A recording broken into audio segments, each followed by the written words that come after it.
Hey, good Wednesday morning, January 21st, 2026. 980 baseball players. I have covered their box scores, their profile, and their accomplishments. I've got 20 to go on the career batting averages list. It's been a labor of love. Let's keep going. I'm in the 270s right now. Career batting averages 270s. First guy up today, Garry Templeton. 271 career batting average. He's on the list of 1,000 guys listed at Baseball Reference. 271 career.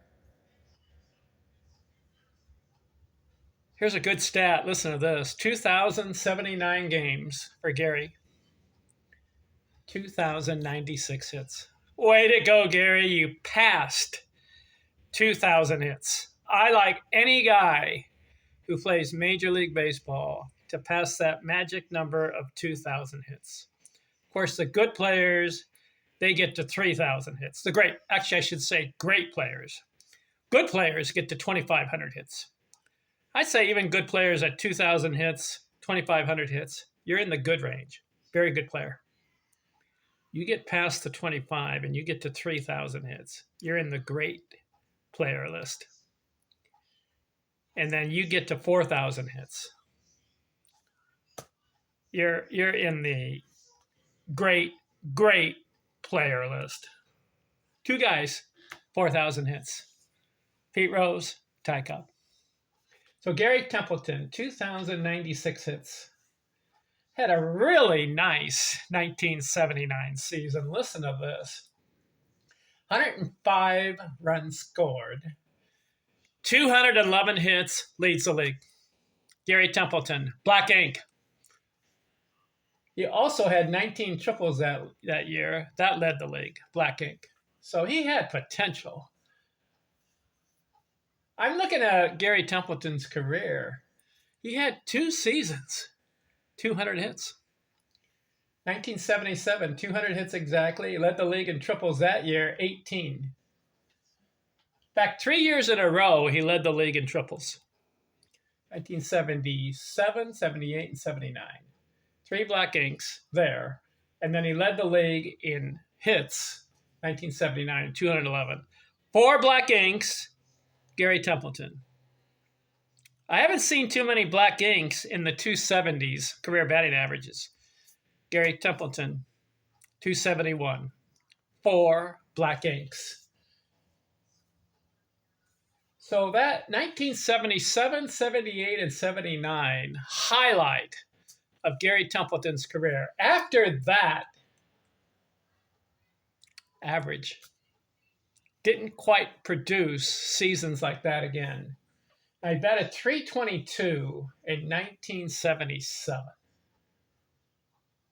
1978, 280. And then he comes back, 1979, 314.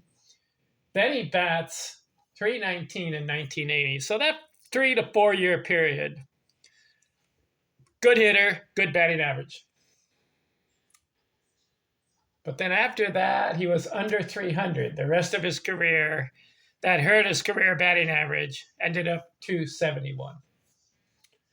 Had 1 season, 100 runs scored, never had a 100 RBI season. But I like the fact 2,096 hits. Way to go, Garry. Who's next? Norm Cash. I've heard of him.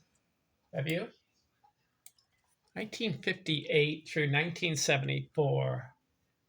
Detroit Tigers. Start off with the Chicago White Sox. But then he was a Detroit Tiger for 15 years straight. Had some power, 377 homers. Had a high of 41 homers, 1961. In fact, I'm looking at that year.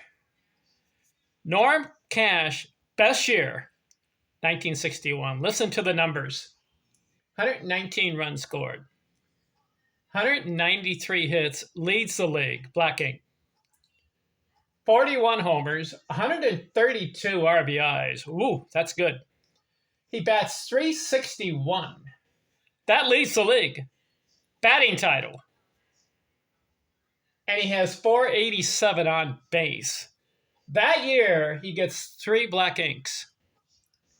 Leads the league in hits, batting average, and on base. 1961, 41 homers. After that, then the next season, he hit 39 in 1962. Then after that, had a couple of 30-homer seasons and then 20-homer seasons. Ends up 377 homers. So 17 years, 1,045 hits. No, I'm sorry. 1,045 runs scored. One season, 100 runs scored out of 17. Should have been more. 1,820 hits. So he never got that 200 hit season. And that at 193 in 1961 was his highest total. But after that, his highest total after that was only 168. So he couldn't reproduce that 1961 season. 1,820 hits. 1,104 RBIs. He had the one season, 100 RBIs. But after that, could not reproduce another 100 runs batted in season. Ended up with 1,104. But respectable career, but I'm disappointed. 271 career batting average. If he batted, let's see, 1961, he wins the batting title. 361.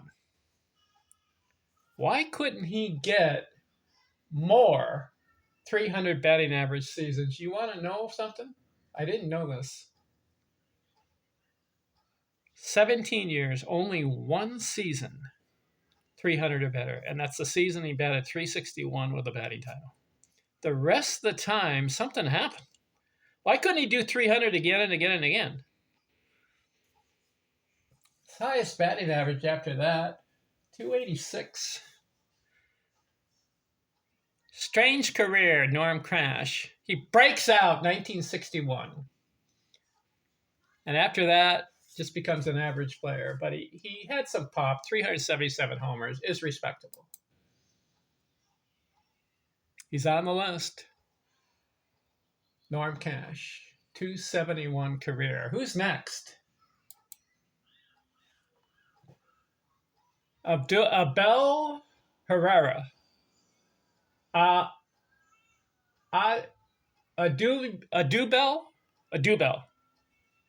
Herrera.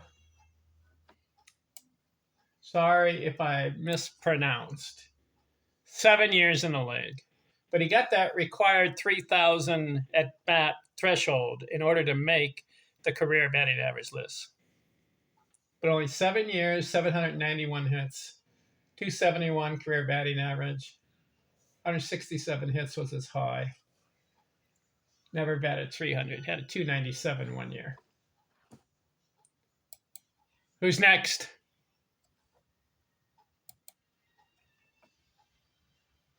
Myril Hoag. Hoag. Hoag. If there's no A, it would be Hog, but I guess this A is silent. 13-year career, 271 career batting average. He played from 1931 to 1945. 854 hits in 13 years. Not a good pace. Highest hit total, 142. This indicates to me he's a part-time player. Did bat 301 in 1936 and 1937. Limited amount of games, though. Not that many games. 1937, 106 games. Not too many highlights. 854 hits. Doesn't get it done. But he's on the list. So I got to mention his name. Who's next? Duane Kuiper. Kuiper? Kuiper. Kuiper.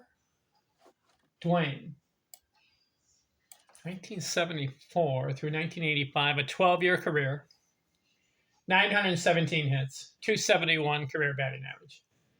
Highest hit total, 169. Highest batting average, 292. All right, not much on these guys in the 270s.